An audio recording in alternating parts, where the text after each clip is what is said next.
They thought a ridiculous fine would break me. My dog Max had peed on a tree, my own tree, and somehow that was enough for the HOA to slap me with a huge penalty. What they didn't know was that I'd had enough of their bullying. This wasn't going to end with me writing a check. This was going to end in court, and they were about to regret every ounce of their arrogance. Before we dive in, if you love true stories of homeowners standing up to HOA bullies, make sure you're subscribed and have notifications turned on. These stories come straight from real-life dramas, and you won't want to miss the next one. Now let's get into it. I had always kept my property immaculate. The yard was a testament to years of careful care and quiet pride. A green lawn, neatly edged flower beds, and an old maple tree at the corner that my father planted decades ago. Max, my golden retriever, was the gentlest dog in the neighborhood. He never left the property without a leash, and he had a favorite spot under that maple tree where he would squat for his morning bathroom break. It was routine, harmless, and in my eyes, part of the rhythm of our life. Then came the envelope. It was thin, official-looking, and slid through my mail slot with the HOA's logo printed across the front. Inside was a citation for unsanctioned pet activity and a $500 fine for allowing my dog to urinate on common property landscaping. My eyes scanned the paper in disbelief. That tree wasn't common property. It was on my deed, my soil, and had been for decades. The HOA had no right to touch it.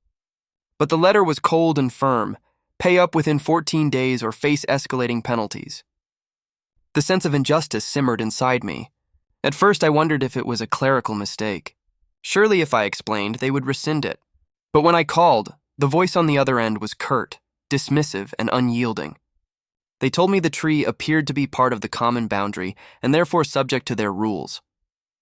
That evening, as Max curled up at my feet, I looked out at the maple tree swaying in the wind and felt my blood pressure rise. It wasn't about the money. It was about principle. If they could find me for my own dog on my own land, what else could they get away with? I decided to fight. I gathered old plat maps in my deed showing clearly that the tree was on my lot. I combed through HOA bylaws, highlighting every passage that contradicted their claim. But the next notice came anyway, doubling the fine and threatening a lien on my property if unpaid. It was as if they had already decided I was guilty and were just pushing me until I cracked. My neighbors whispered their sympathy, but warned me about the HOA's tactics. Some had been fined for minor infractions, planting the wrong color flowers, hanging a flag without permission, and they had simply paid to avoid trouble. The board thrived on intimidation. That night, sitting under the porch light with papers spread across the table, I made my decision. I wasn't going to pay. I was going to escalate, and I would do it by their own rules, not just by letters. I would see them in court. The next morning, with Max trotting by my side, I began taking pictures, measuring boundaries, and collecting every scrap of evidence I could find. The HOA might have thought they had me cornered, but I was about to become their worst nightmare. Filing a lawsuit wasn't as simple as marching into a courtroom. I spent days researching, reading state statutes on homeowner associations, property rights, and small claims procedures. Every evening after work, my dining table turned into a war room.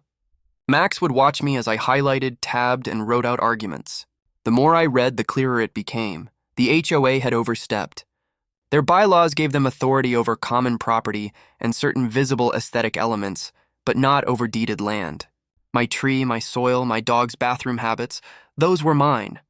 I filed the paperwork at the county courthouse. The clerk glanced at my documents and gave a small nod of approval. The date was set. In a month's time, I'd be standing before a judge.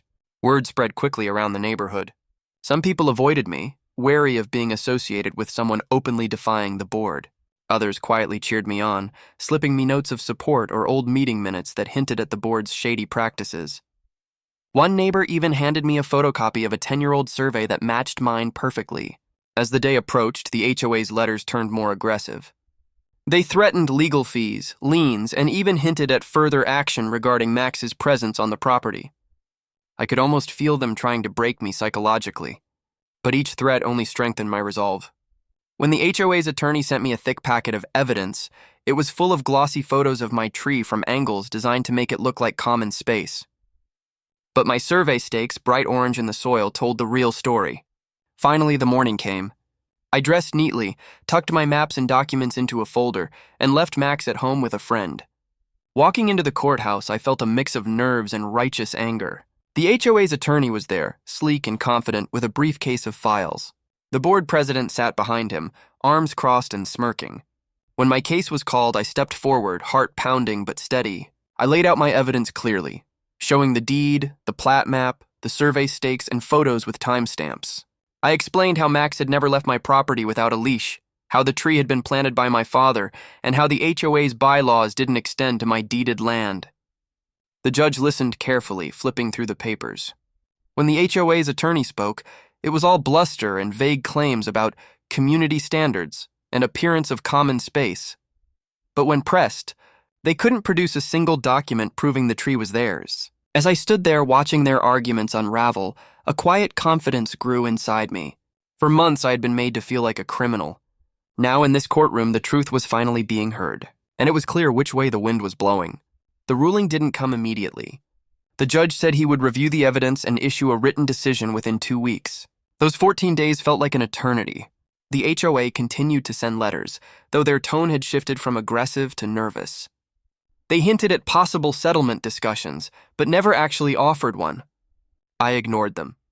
I spent my evenings walking Max around the property, feeling both anxious and defiant. The neighborhood buzzed with rumors. Some said the board was panicking about legal fees. Others whispered about resignations. The tension was palpable.